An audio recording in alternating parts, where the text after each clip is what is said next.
Good evening, our dear viewer. Thank you for joining us for the UBC News tonight. My name is Wadulo Arnold Mark, and I'm going to be taking you for the next 1 hour to 9 p.m. Without further ado, let's take a look at tonight's top stories and then get straight into the bulletin.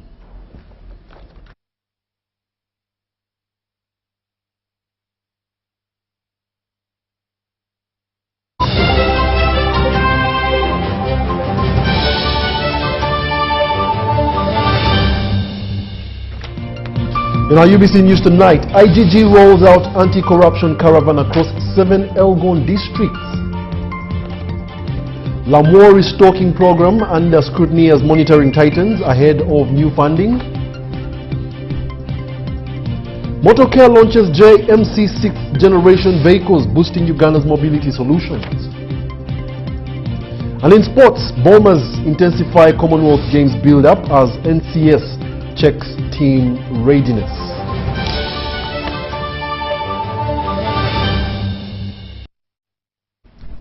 Once again, thank you for joining us. We now give you the news in detail. The Inspectorate of Government has launched an anti-corruption caravan across the Elgon region in a renewed effort to mobilize citizens in the fight against corruption and strengthen public demand for accountability. Speaking at the launch, the Inspector General of Government, Lady Justice Naluze Aisha Batala, applauded partner institutions and stakeholders for their continued collaboration in uniting communities, government agencies and civil society in the campaign against corruption. Let's have a look at the details.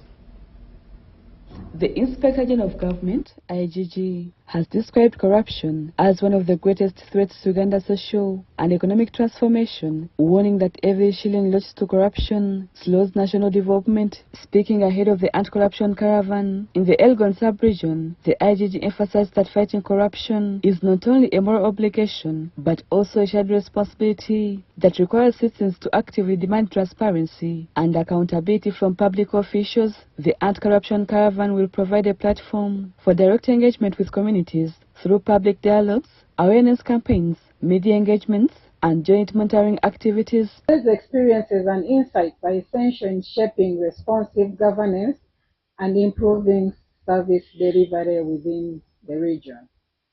So let us use this opportunity to work together in identifying challenges and finding sustainable solutions that benefit our commitment. Meanwhile, the Manager for Advocacy and Capacity Building at the Inspectorate of Government, Christine Lamwaka, says the initiative is aimed at educating the public about corruption, empowering citizens to protect and report corrupt practices, and creating opportunities for dialogue between communities and duty bearers. The overall objective of this anti-corruption caravan is to strengthen citizen action against corruption and demand for accountability. The caravan will traverse several districts in the Elgon region, giving residents an opportunity to directly engage with officials, raise concerns, and access information on corruption prevention and reporting mechanisms. And the reason why this is important for us as anti-corruption agencies has been because the civil society have footprints on the ground where the citizens are, who are the most affected by corruption. And so we believe working together with them, we can be able to achieve more through the collaboration.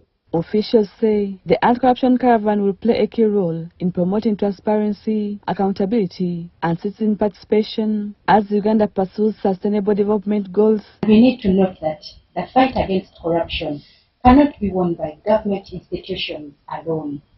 It requires a whole of society approach that brings together different entities.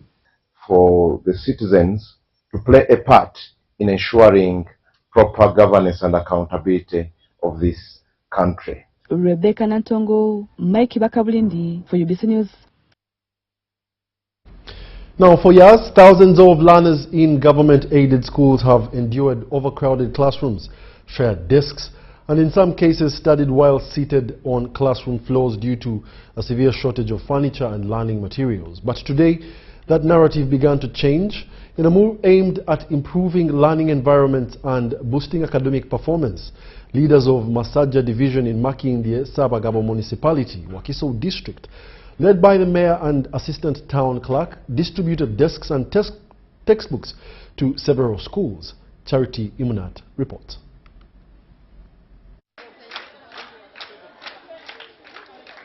Excitement and joy filled several schools as learners and teachers received new desks and textbooks aimed at addressing the long-standing challenge of inadequate learning facilities. School administrators revealed that the shortage of desks had forced many pupils to sit on the floor during lessons, while the limited number of textbooks made it difficult for learners to effectively follow classroom instructions and complete assignments. Very happy and expecting more support. It's not the first time they are giving us assistance. They constructed the school.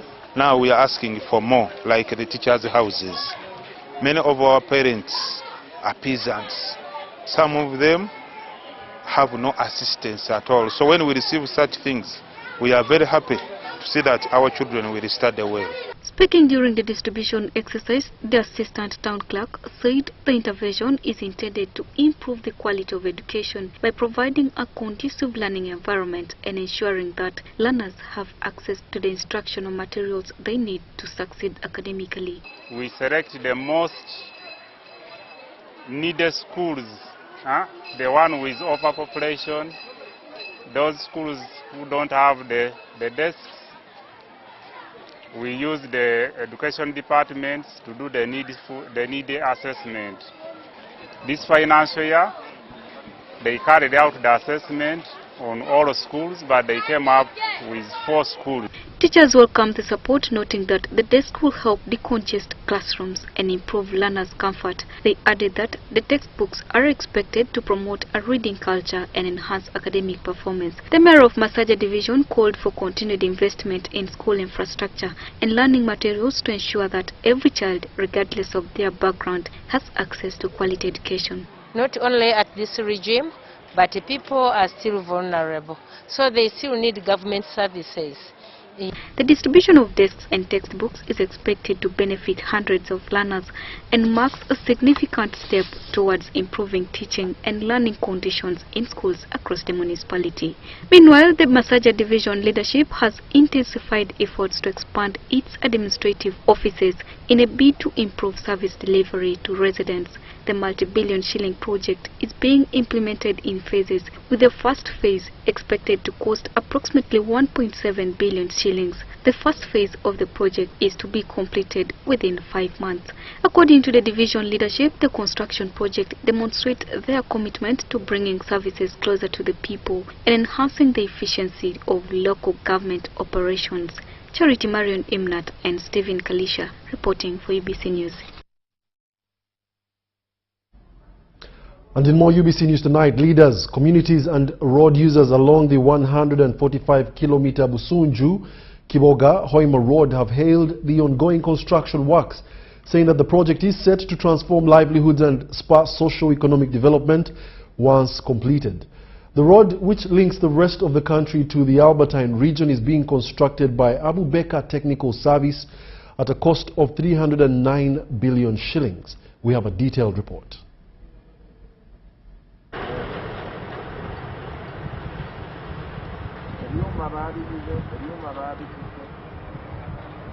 Despite several challenges affecting the ongoing construction works on the 145-kilometer Busunju-Kiboga-Hoima road, civil works are steadily progressing.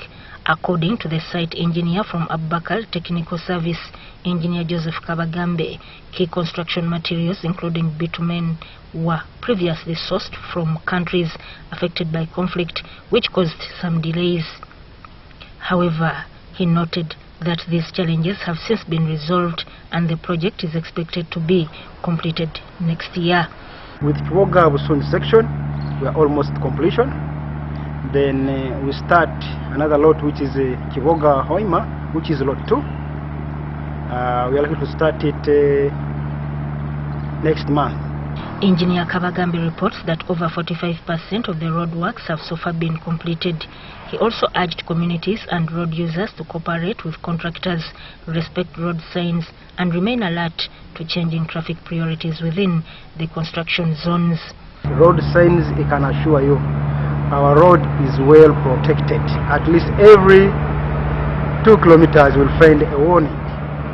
during a familiarization tour of the project, UBC TV spoke to several community members and road users from Chiboga and Hoima who thanked government for the ongoing works, saying the road will significantly improve both social and economic activities in the region.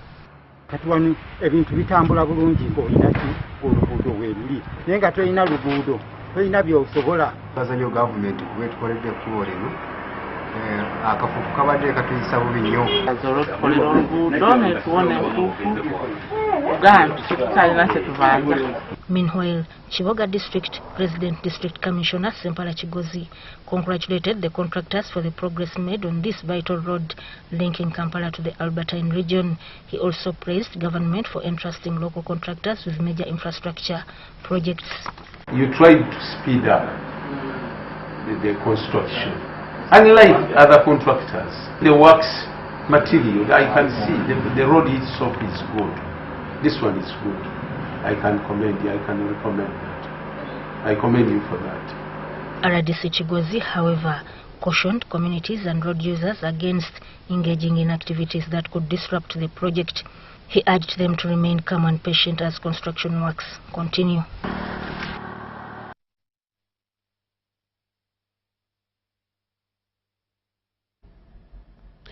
The government has intensified the national restocking program across the region aimed at boosting household incomes and improving livestock production. In Lamour district, implementation efforts are now under close scrutiny as concerns grow over effective delivery ahead of the fund disbursements to beneficiaries. The monitoring exercise in Lamour district is expected to guide accountability measures and also improve the rollout of the restocking initiative before the next phase of the funding is released. Let's take a look. Being one of the largest districts in the country, located at the far north end and covering approximately 572 square kilometers, Lamour district has for years remained at the tail end of benefiting from government programs, despite its overwhelming support for the current government.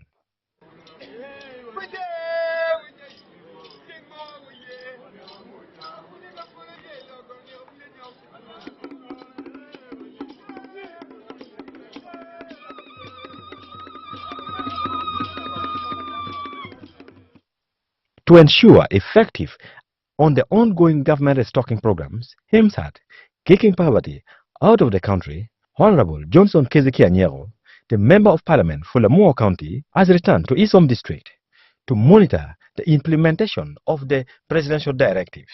The President advised that we start from the oldest person who is 100 years, if there is somebody lucky to be 100, or a group of them, from parish to parish, because the amount of money is not yet much. During the engagement, Honorable Nyeko expressed satisfactions with the ongoing process on the ground. Time for no sleep. The President has declared that he has been kind, but this time he will deal with people who are corrupt. Despite its remote locations and fertile land, Lamour district is still ranked among the poorest in the country, with the poverty index estimated at 68%. The restocking program is therefore widely seen by its residents as critical interventions to lift households out of poverty. Oxen are tractors. We may not be able to mechanize agriculture, but to the extent that it can reach every household, maybe tractors everywhere. But once we have livestock, we have oxen, then each household can use the oxen to plow, to open up land. And that means the food security we are talking about, that means food for the market will be there. People can now grow a lot of food to be able to have them also join the money economy. Given past experience with government programs such as Parish Development Model, locals are urging continuous training and close monitoring of beneficiaries to prevent misuse of funds. The people that will receive the money, they should be undertaken through some of the small induction. So of course, if you look at that money, 5 million for the local people is big. Residents also appeal to leaders to ensure proper guidance and strict supervision so that the intended beneficiaries are the ones who access their support. If the government gave us the cow for the stocking, that cow will help us in paying school fees. The cow also will help us. We can get milk from it, which will improve our life if we sell the milk. In the financial year 2026-2027, government is expected to support 516 families in Lamoa district, translating to approximately 5 to 7 families per parish across the 16 sub-county and 4 town councils in the district. Stephen Okello for UBC TV, Lamoa district, Lamoa district, Lamoa district. Churches, mosques and schools operating in makeshift wooden and iron sheet structures in Kasese municipality have been put on notice. Authorities have issued a firm deadline of July 1st, 2026 to upgrade the permanent buildings or face enforcement action as the government moves to tighten compliance with the new trade order regulations.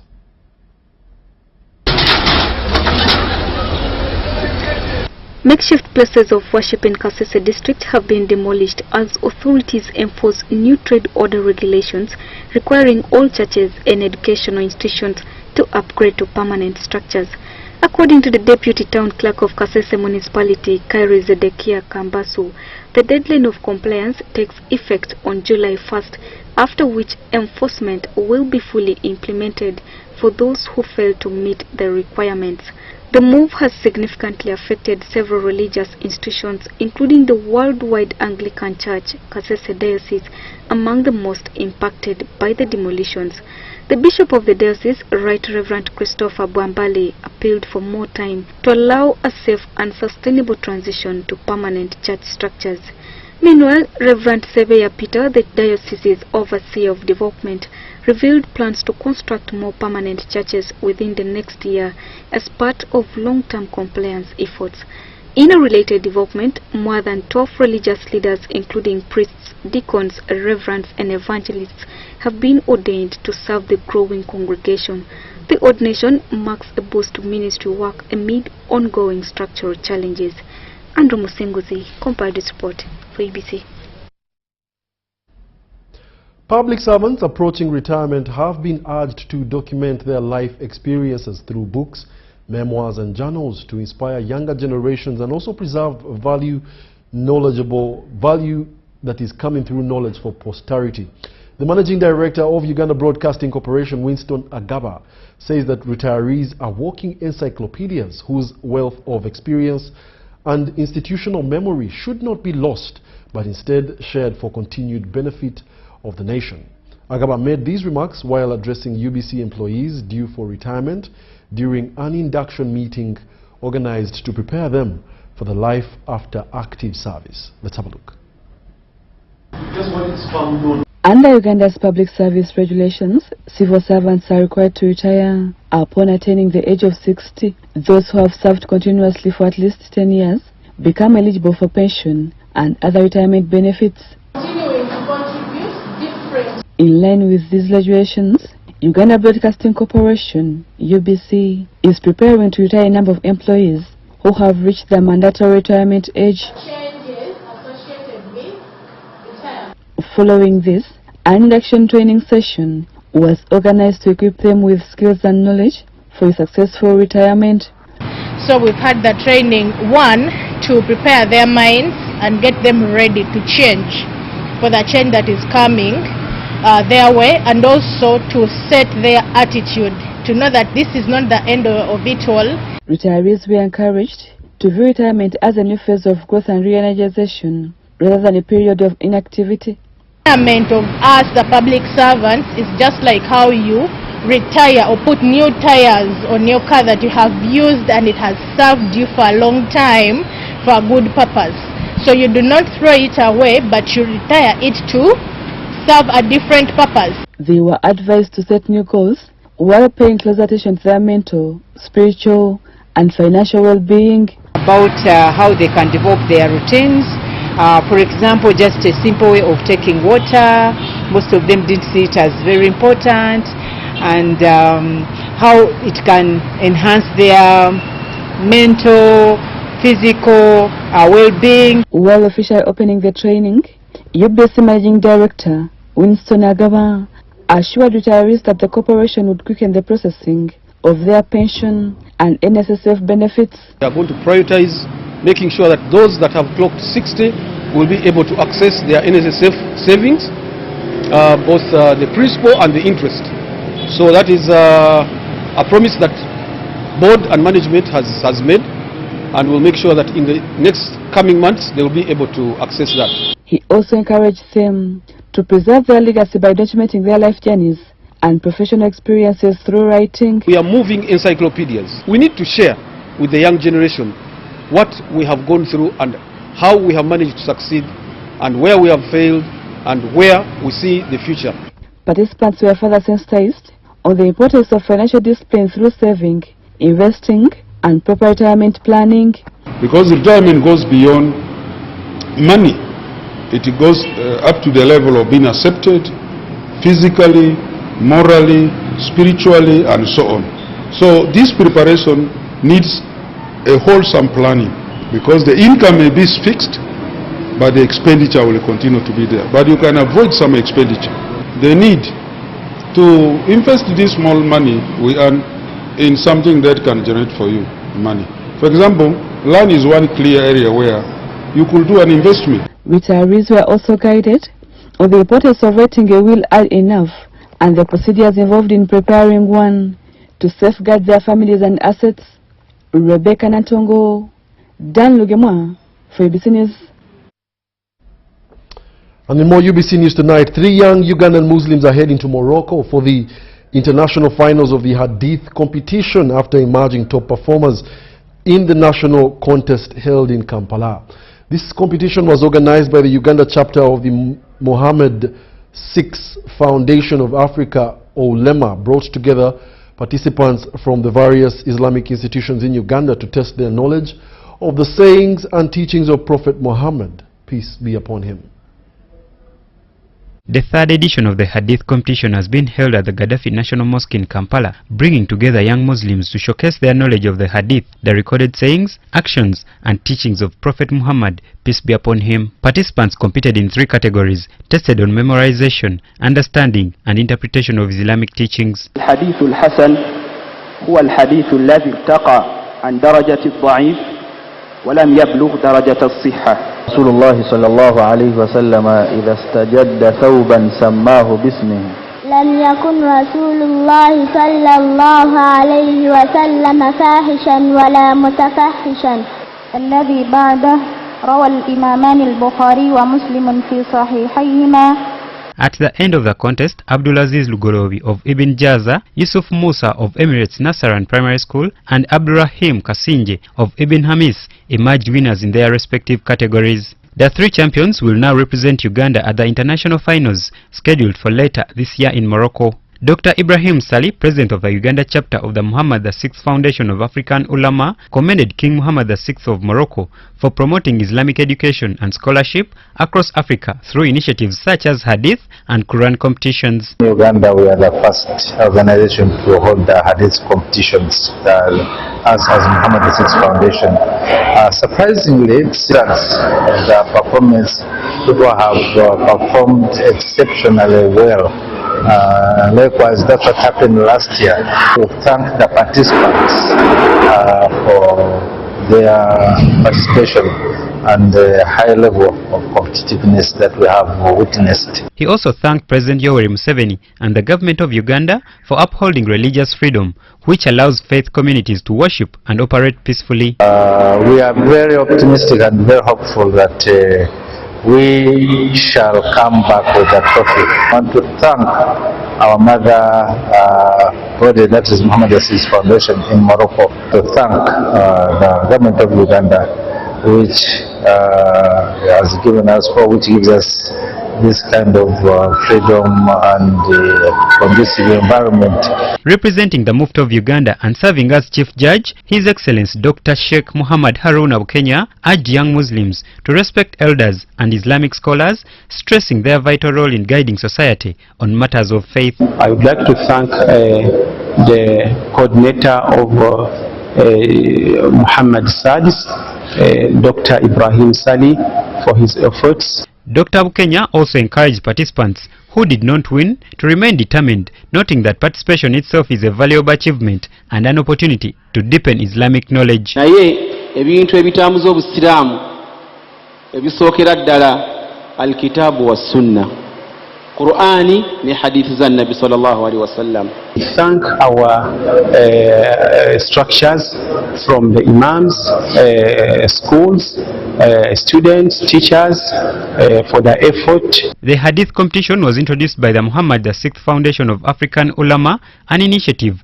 led by King Muhammad VI of Morocco. For nearly 5 years, the foundation has also organized annual Quran competitions, with winners progressing to continental finals in Morocco.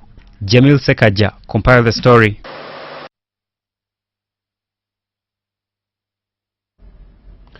More than 700 students from Bilal Islamic Secondary School and Nakaloke Secondary School have been urged to uphold good morals, patriotism and discipline as key pillars for responsible citizenship and national development.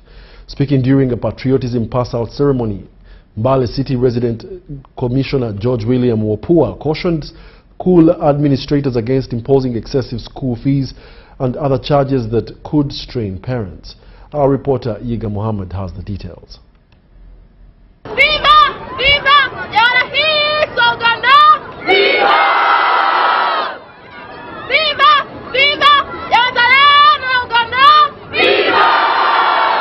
The Mbale City Resident Commissioner George William Wapua observed that high school fees charges continue to contribute to a learner dropout, denying many children their right to education. Wapua also called upon parents to continue supporting their children with scholastic materials despite the government's universal education program. Government wants our students to study. So when you increase the fees, don't increase too much. These are government-aided schools, but they are not government schools. Good things are expensive. Parents support our children. Provide the fees, provide the food. Education stakeholders at the function expressed concern over the declining levels of patriotism among the youth and challenged students to protect environment, uphold discipline, and shun criminal activities. We have a problem of litter everywhere in Uganda. Some of you have taken water and you are littering all over, but you have gone through patriotism. Patriotism is practice. You are supposed to be a patriot from school and to home. A total of 760 students were passed out as patriots and tasked with becoming ambassadors of integrity, responsibility, and peaceful coexistence within their schools and communities. Uphold the values, the norms. What you have learned here, please don't, let it not stop here. Take it even to school, to the communities where you live. Don't just keep it by yourself. Live as exemplary as a patriot.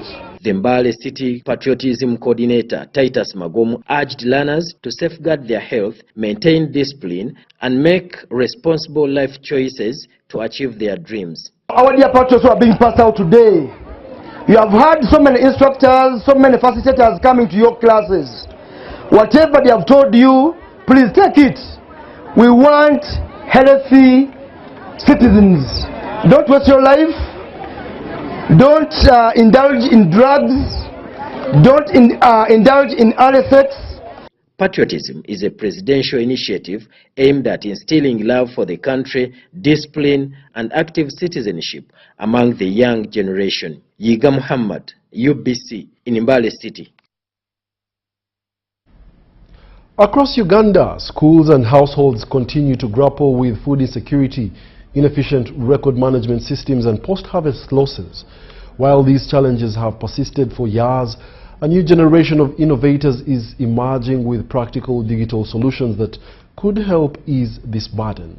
Let's take a look. The same associations are asked as they hide. Young innovators from 9 secondary schools and 2 vocational training institutions converged at Mayov Hotel in Apache Municipality for Apache Digital Innovation Challenge, showcasing how technology can be harnessed to address everyday community challenges. That uses a program logic. Among the standout innovations was a smart irrigation system developed by students of Maruzi Seed Secondary School. The project is designed to boost food production in schools and households by ensuring crops receive adequate water even during prolonged dry spells. After now this presentation, we want to make this thing real. We want to install it in the school farm. Food security was not the only challenge tackled during the competition. Students from PAG Progressive Secondary School unveiled a digital fees management system aimed at streamlining the collection, storage and management of fees records, a process that remains largely manual in many schools. To detect leakage. Other innovations on display included plumbing solutions and a post-harvest handling application developed by students of Akoro Seed Secondary School, and several technology-driven ideas focused on strengthening community resilience. We are trying to support this innovation because it is part of the greater government programs, the TVET reforms. These reforms are employer-led. The challenge was organized by Northern Uganda Resilience and Innovation Network to empower secondary school and TVET students to leverage information and communication technology in solving local challenges and creating sustainable solutions. How can we integrate agriculture into technology?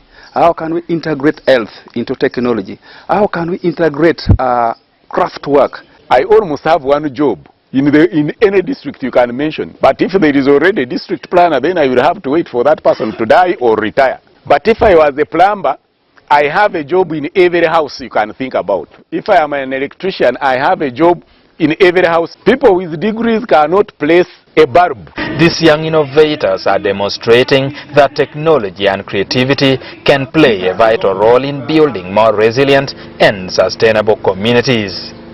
Ediolua, UBC News.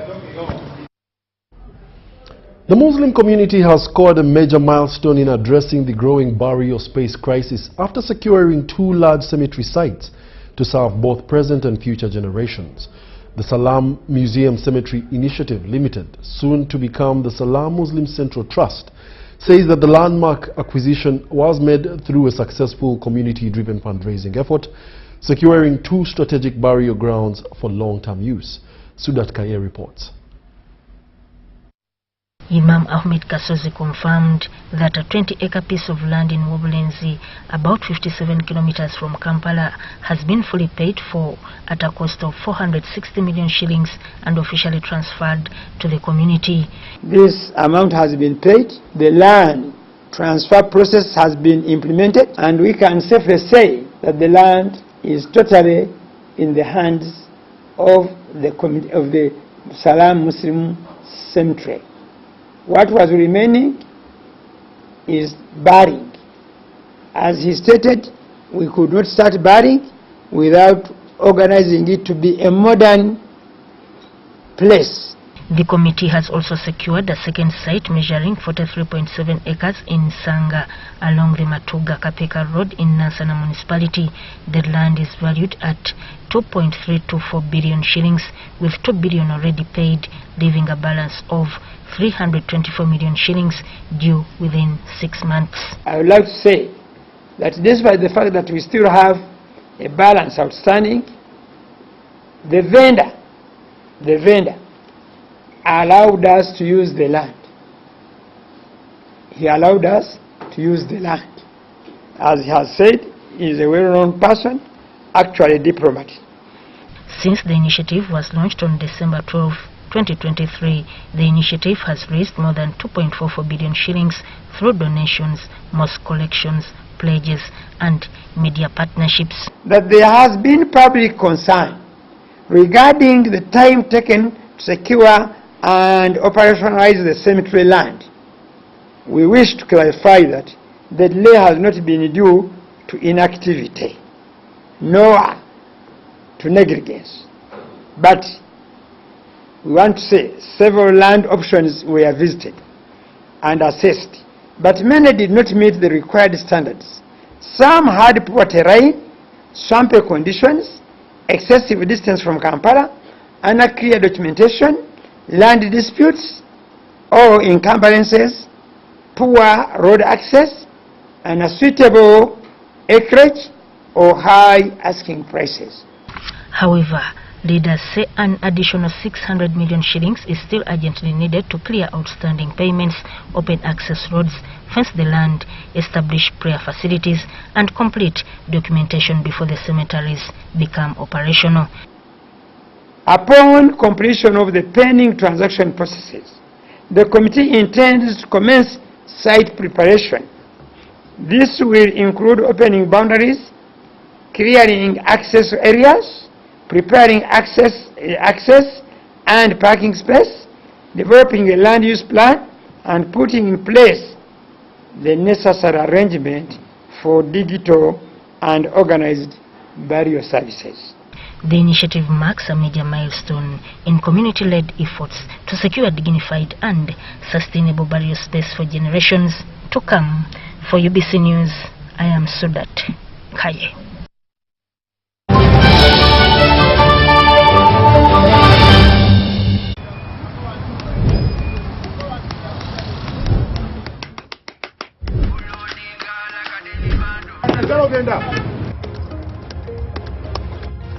And that's it for today. Till the next episode.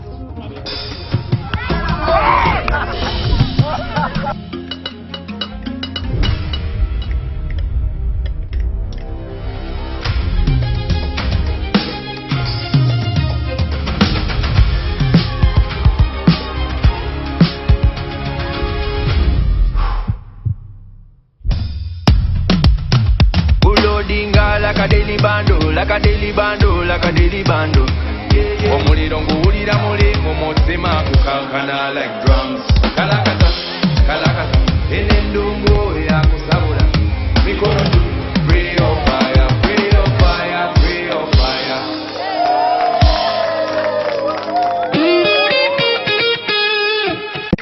In a fast-moving world, why are we still stuck with paperwork? Signing here, stamping there, moving from office to office. It's exhausting. Now, there's a better way. With UG Pass, you can securely prove your identity, sign documents, and access government services anytime, anywhere. No delays, no stress. Everything is instant, safe, secure, and government-backed. UG Pass, your identity secured. Available in the Apple App Store and Google Play Store. UG Pass is a product of Nita Uganda. Step into elegance, step into confidence, step into La Vie Boutique. Located at Grand Imperial Hotel, Shop 6 and 8, right behind Bank of Uganda, La Vie Boutique brings you high-class corporate and casual wear for men. From sharp designer suits and crisp shirts to stylish casual t-shirts, tracksuits, shoes and accessories, we've got everything to make you stand out. Call us on 0772 419 181 or 0705 555 558. La Vie Boutique, where class meets style. There's a new way to keep your breath fresh all day.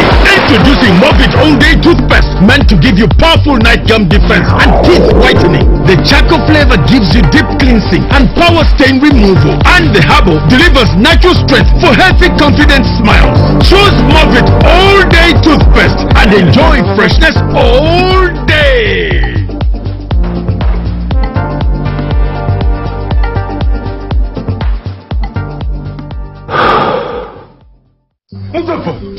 Welcome home. It is small, but it is something. Everyone starts from somewhere. Welcome home.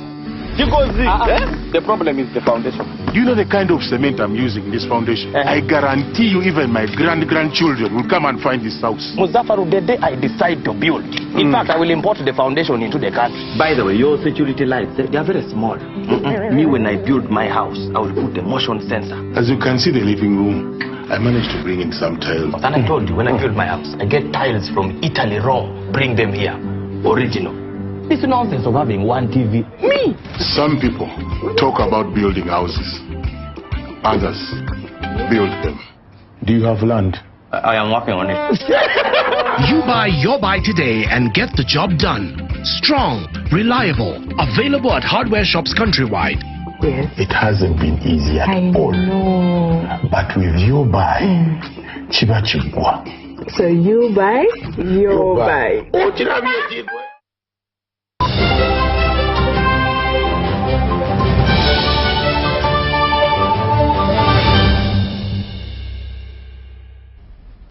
Welcome back. You're still watching the UBC News Tonight, broadcasting live from Nile Avenue. We now take you into the world of business. The Construction and Infrastructure Cost Consultants and Quantity Surveyors of Uganda, the Construction and Infrastructure Cost Consultants and Quantity Surveyors of Uganda has officially been launched in Kampala. The new professional body brings together over 1,000 members from both the public and private sector, aiming to elevate standards in Uganda's rapidly growing construction and infrastructure industry. Interim leaders of the association say that it will focus on promoting professional excellence, ethics and accountability while protecting the sector from unqualified practitioners.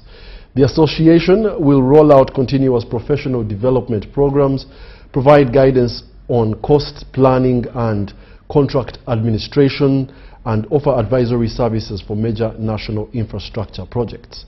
It also aims to position Ugandan quantity surveyors for more international recognition, enhancing their competitiveness across the region through mentorship and research. The association plans to nurture the next generation of professionals in specialized fields such as heavy civil works and cost engineering, aligning with the country's expanding infrastructure needs. These are the highlights at the launch. Something important. The real work, however, begins after today.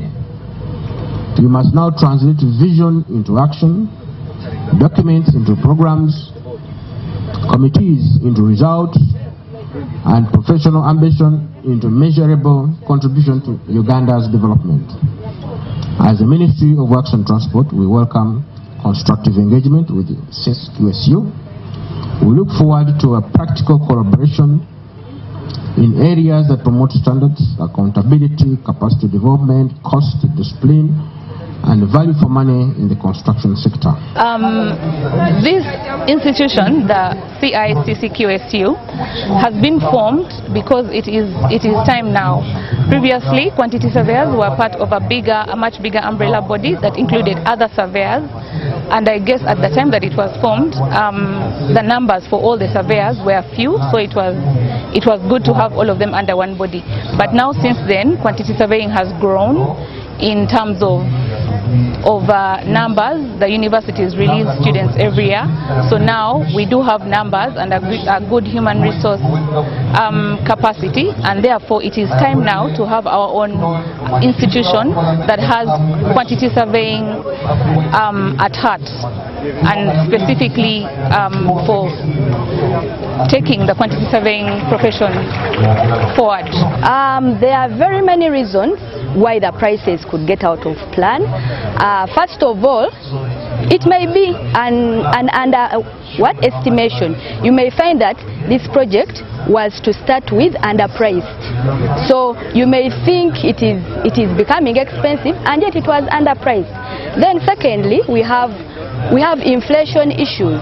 For example, right now we have the cost of production going high because of increase in fuel prices.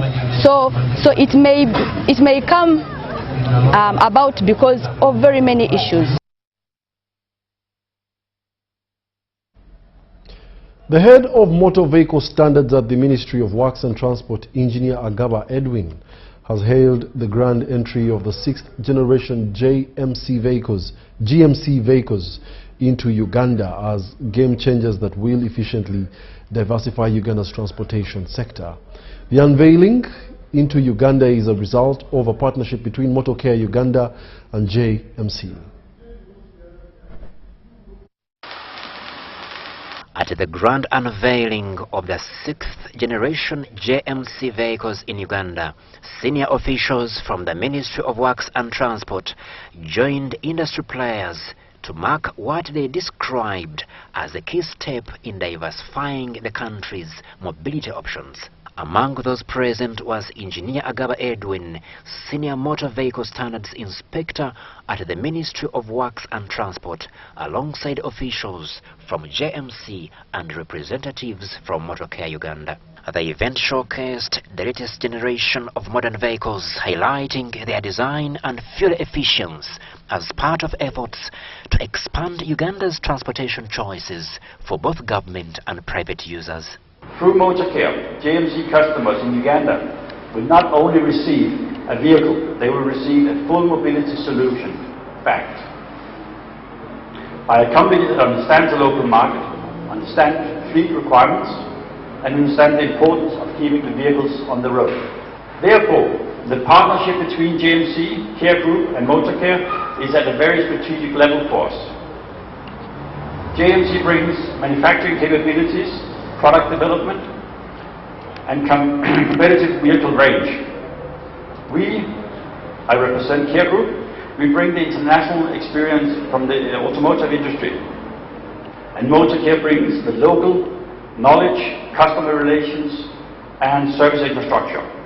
The full body surface cover is galvanized, can offer the customer a better anti-rust performance. Also, the 68% of the high-strength steel with this figure can give us a higher safety protection.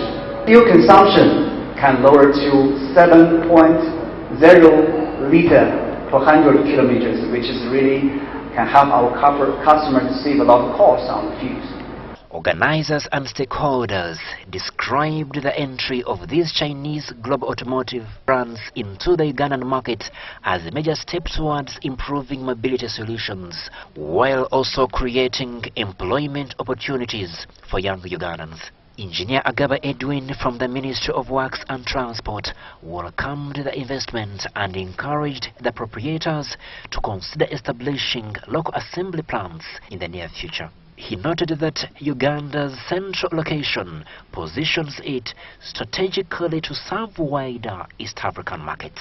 I want to challenge you with your 30 years of experience, utilize them maximally and envision yourself into local assembly, or what you call local manufacturing. We have already built enough capacity with Chira Motors. Chira Motors has also been training a lot of automotive technologists and others in other companies. So you can harness some of those. Stakeholders say the introduction of the 6th generation JMC vehicles is expected to broaden transport options and strengthen Uganda's automotive sector. Crispus Arinitwe reporting for UBC.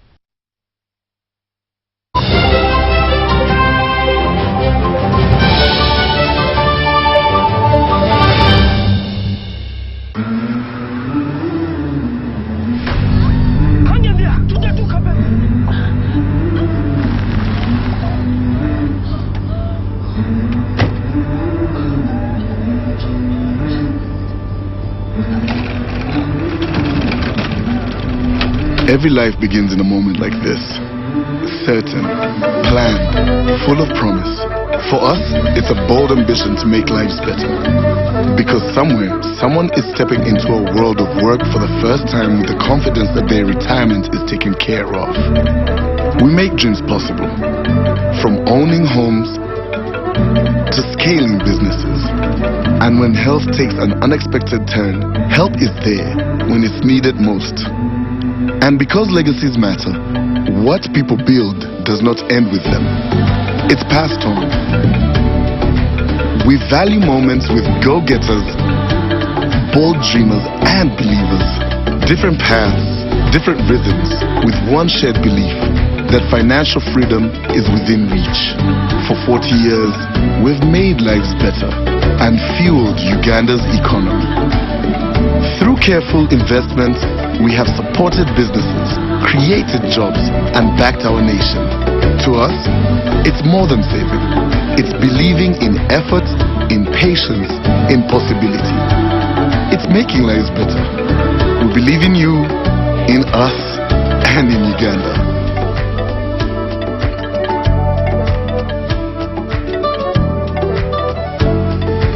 NSSF, 40 years of making lives better.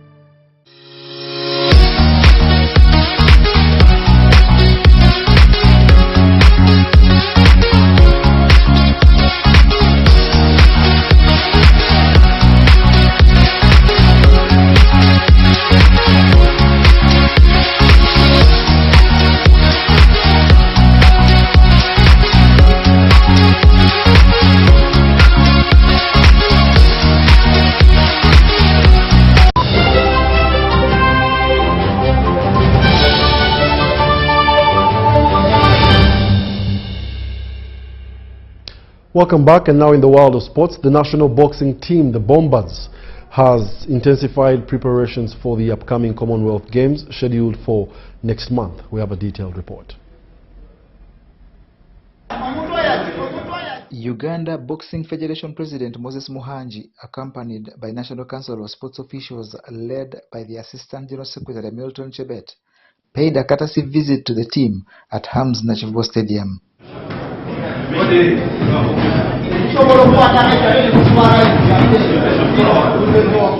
The visit was aimed at assessing the team's readiness and boosting the athletes' morale as they continue training ahead of the prestigious competition.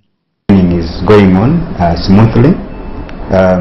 The athletes are preparing, the coaches are doing their work, and we could see that they are really prepared for the games. The different fitness components, we could clearly see that they are prepared, the speed, the power, the strength, they had the endurance, and we are very sure that they are going to bring medals when they go to Glasgow. Now this training is actually being sponsored by the government, and they have been training for 1 month.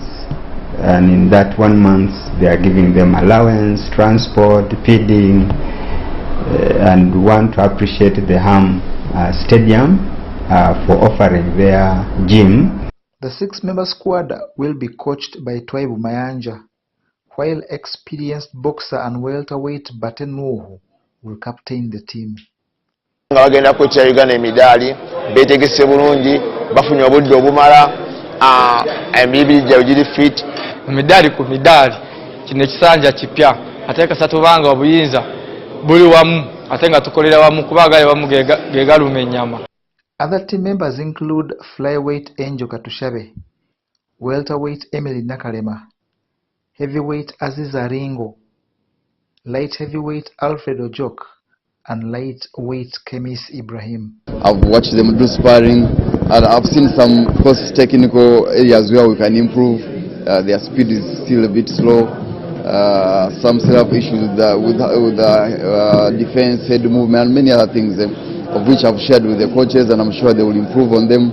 The Bombers are expected to enter a residential training camp before departure as they fine-tune preparations for the Commonwealth Games, at which Uganda will send close to 50 athletes from at least 9 disciplines.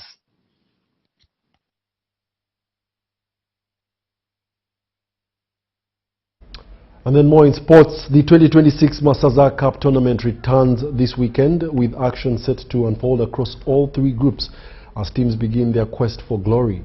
Our reporter Nalusiwa Winnie takes us through the weekend's fixtures. The highly anticipated Masaza Cup gets underway this Saturday and Sunday, with matches scheduled across the Bulange, Muganzwaza and Masengele groups.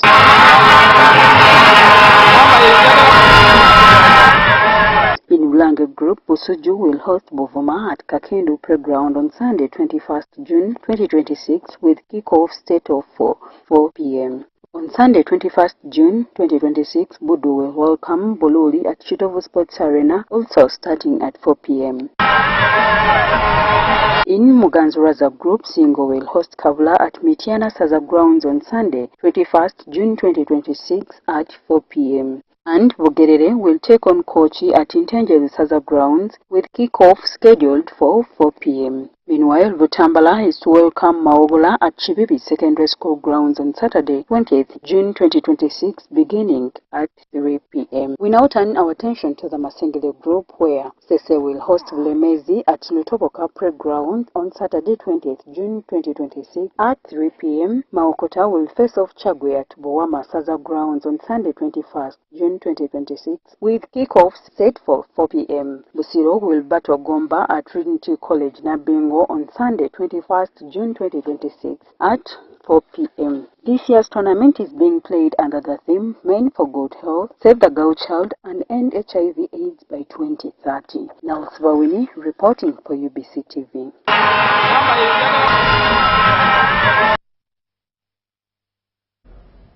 And that brings us to the end of our UBC News tonight. Thank you for being a lovely audience. Up next, we will take you to Jimmy Opio, who is ready to give us the updates on the World Cup first roundup. Let's shift over to the sports team. Brought to you by Nile Special, the official beer of the FIFA World Cup 2026. World Cup Bang 26 on Sanyuka Prime and Makula Chika